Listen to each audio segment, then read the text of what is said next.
وادی کشمیر میں کئی نامور فٹ بال کھلاڑیوں نے اپنی بہترین کارکردگی سے ملک کا نام روشن کیا ہے۔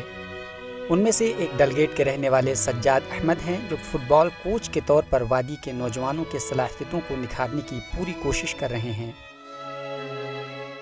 ابھی آپ دیکھ سکتے ہیں کہ ابھی پورا رجحان جو ہے لڑکیوں میں بھی آ گیا ہے کہ نئی فٹ بال انہوں نے گیم چنا ہے، اور آج کل ہمارے پورے JNK میں 6 ڈسٹرکٹ میں گرلز فٹ بال اکیڈمی چل رہے ہیں، اور تینوں ایج گروپس میں 13 بھی، انڈر 15 بھی اور انڈر 19 بھی۔ بچپن سے ہی اپنے والد سے فٹ بال کی تربیت حاصل کرنے کے بعد سجاد نے فٹ بال کو ہی اپنی زندگی کا مقصد بنا لیا۔ محنت کے بل پر سجاد نے فٹ بال کے میدان میں نہ صرف اپنی بہترین کارکردگی کا مظاہرہ کیا، بلکہ انتہائی قلیل مدت میں ہی ریاستی اور قومی سطح پر مختلف فٹ بال ٹیموں کی قیادت بھی کی۔ جو بھی یہاں کے ریناؤنڈ کلبز وغیرہ ہیں، اس میں سے جو YMCA جس نے ہمیں پلیٹ فارم دیا اس ٹائم پہ ارلی 90s میں، وہ ہماری شروعات تھی پروفیشنل فٹ بال کو کھیلنے کی۔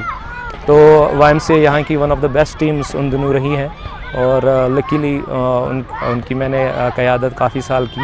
اس فیڈریشن کپ میں ہمیں کھیلنے کا موقع ملا، اس میں بھی میں ایز اے کیپٹن ہی تھا، اسٹیٹ کو ریپرزینٹ کر رہا تھا YMCA ٹیم کی طرف سے۔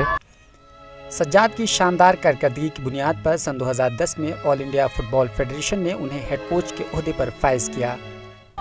1-2 سال یہاں اسٹیٹ میں کام کیا، اور 2010 میں ڈائریکٹلی میرے کو پھر آل انڈیا فٹ بال فیڈریشن نے تھوڑا انوالو کیا اپنے کوچنگ اسائنمنٹس میں۔ میرا جو پہلا ہی بریک تھا اس میں مجھے ایز اے ہیڈ کوچ لے لیا انہوں نے۔ اس کے علاوہ سجاد احمد نے بین الاقوامی سطح کے مقابلوں میں تکنیکی صلاح کار اور کوچ کے طور پر قومی خواتین فٹ بال ٹیم کو 2 گولڈ میڈل حاصل کرنے میں اہم کردار ادا کیا۔ ٹیکنیکل ایڈوائزر وومنز فٹ بال ڈپارٹمنٹ جو ہے ہمارا، اس کا بنا دیا۔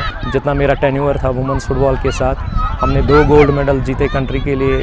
کشمیر میں فٹ بال کی جانب نوجوانوں کی بڑھتی دلچسپی کو دیکھتے ہوئے سجاد احمد نوجوان کھلاڑیوں کو ریاستی اور قومی سطح کے مقابلوں کے لیے تیار کر رہے ہیں۔ ان نونہالوں کی فٹ بال سے دلچسپی کو دیکھ کر اس بات کا اندازہ آسانی سے لگایا جا سکتا ہے کہ وہ سجاد احمد کی تربیت سے بے حد مطمئن نظر آ رہے ہیں۔ سری نگر سے ETV بھارت کے لیے پرویز الدین کی رپورٹ۔